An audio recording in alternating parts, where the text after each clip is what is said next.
There's been a lot of really smart people up here today, a lot of people a lot smarter than I am, and they all told the truth, I think. But I'm going to tell you two lies. FMCSA approved means FMCSA compliant. That's the first one. FMCSA fit to operate means fit to use. Two of the probably biggest lies in our industry. And how do we know that? Well, as of this morning, there are 323,223 operating for-hire motor carriers in the FMCSA's database. Of that, 5,023 should not even be in business. They're not registered in the state that they're the Secretary of State's office. They're in violation of a state or federal law. They shouldn't even have their authority. So that's a lot of people that shouldn't even be in business. That's just the motor carriers. The brokers, as of this morning, 26,309. 2,500 of them should not be in business. They're in violation of a law. That's 30. That's 10% of all, almost 10% of all the brokers are in violation of a state or federal law, and they have authority. Why do you think it is like that? Because for the last three or 4 years, carriers have been vetted like crazy. That's great because we have companies like Highway Carrier, Sure, 411. All these companies are vetting these guys. The problem is no one's really been vetting the brokers. 10% of them are bad guys. 30% of them, or 8,282 of them, have a caution, which means that maybe they're not in violation of the law, but probably should look at something closer. And when I say non-violation of law, things that are not in violation of the law are affiliated with other MC numbers without disclosing that information to the FMCSA. It's a violation of the law. Working out of a UPS store, violation of the law. So the ones that we have in our platform that are maybe a caution are because we are very objective. We make sure we tell that we have definite proof. So it's very hard to find if somebody's they're affiliated with another MC number without disclosing that. You have to go to FMCSA's Freedom of Information Act, which takes a long time to get the information from them. So we ask people to look into them closer. We see that they're probably affiliated with somebody else. So one of the things that that's important to know is, and it's all started with deregulation. And excuse me, I don't speak very often. In 1980, deregulation came about. Said we're not going to care so much about commerce. We're going to care about safety. And so it took about 15 years. 1995 closed that loop. It says deregulation is gone. FMCSA is going to take over and talk about safety. At that point, we didn't start vetting anybody. FMCSA really didn't vet anybody.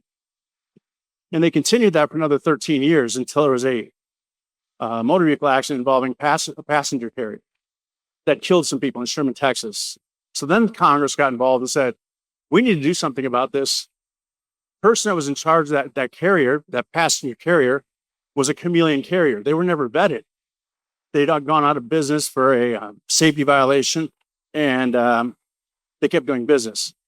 So a law was passed as we're going to start vetting carriers. And so that was in 2008. In 2012, the Government Accountability Office said, we shouldn't just vet these passenger carriers. FMCSA needs to vet all motor carriers, household goods, passenger, and freight carriers. That was in 2012. The Government Accountability Office, GOA, said to do that. In 2013, in the Federal Register, in August of 2013, the regulation came out. It says we're going to allocate $360 million over the next 10 years to vet all motor carriers. Everybody thinks that's great. They're going to start vetting all motor carriers. For anybody that reads what goes on in the Federal Register, there's always like a footnote. So what it says in there says, this total of $360 million includes the cost of FMCSA to vet all carriers, all new applicant motor carriers. And then there's a little note that says 68, which means a footnote of that regulation, which says, the FMCSA has the authority to vet all for-hire motor carriers, but is currently vetting only for-hire household goods and passenger carriers. That was in 2013. So if you think about household goods carriers and passenger carriers, that's 1.5% to 2% of all motor carriers. I like to use the airport as an analogy when it talks about fraud. That'd be like going to the airport and the guy checking the passport and ID says, If you're in the middle row of first class, we're going to vet you. Everybody else, come on in. That's really how bad it is. So then we fast forward, this 2013, fast forward to about 2020. What happened then? COVID, right? So we couldn't hire, I was a broker at that time, we couldn't hire people. Everybody's working at home. They're getting paid unemployment. They're getting paid another $600 from the state for unemployment. So you had good brokers sitting at home doing nothing, getting paid $60,000 a year, playing video games, watching Scooby-Doo. Couldn't hire. So what do? We went overseas. Said, let's hire people from Ukraine. Let's hire people from Eastern Europe, Philippines, Colombia. And they became brokers. Some of those guys became better brokers than me. I've been over 30 years. Then we fast forward another year and a half. Those guys started losing their jobs because people came back to work. Then what happened? They said, well, I know how to do it. I know the FMCSA is not going to really check my application too well. So they started applying for authorities. Never got vetted. The guy would mark, are you a U.S. citizen on his OP1? Sure, I am. Who's going to check? What's your name? Charlie Brown. No one's going to know. We let all these people in. Tons of bad guys in the system. And they're moving freight. So in May of 2023, 6 senators and 2 congressmen wrote to the OIG. Eric Soskins was named back then, and said, we have a problem. We have 3,500 cases of double brokering happening every year, minimum. We know it's more than that, but they said 3,500 a year. So they told OIG, you need to do something about this. You need to investigate all of these problems we have. And we also want you to set up a freight fraud task force. OIG, the Office of Inspector General, has the authority to set up a freight fraud task force. The response I got back in August of 2023 said, we know there's a problem, and we found 13 cases in the last 5 years, and we investigated those. And they're household goods cases. So it goes right back to that thing about household goods. We're doing our job, we're checking household goods. So then you fast forward to now, 2024, a year later, because they didn't do anything, and they didn't even address the freight fraud task force.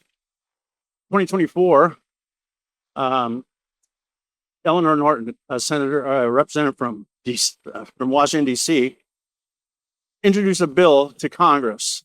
It's H.R. 8505, said FMCSA needs to be given their authority to impose civil penalties because for some reason they thought it was taken away by an administrative law judge in 2019. So she said, let's give that back to them. Let's make sure that they can have that authority. The problem that with her bill, which was introduced in the 118th Congress, but never made it through committee, then Congress went out. So in January of 2025, another bill is introduced, House Resolution 880, that same thing. Let's make this so the FMCSA has authority to impose civil penalties. The problem with that bill, even though it's endorsed by trade organizations, OIDA, says we got to do that.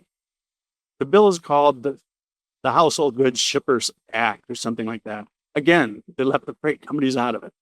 So what are we going to do about that? I mean, we need to contact our congressmen and women, say, let's change that language to read all freight companies. So that's what I think we implore you to do. Man. And the last thing I'll leave you with this, I want to talk a little about training.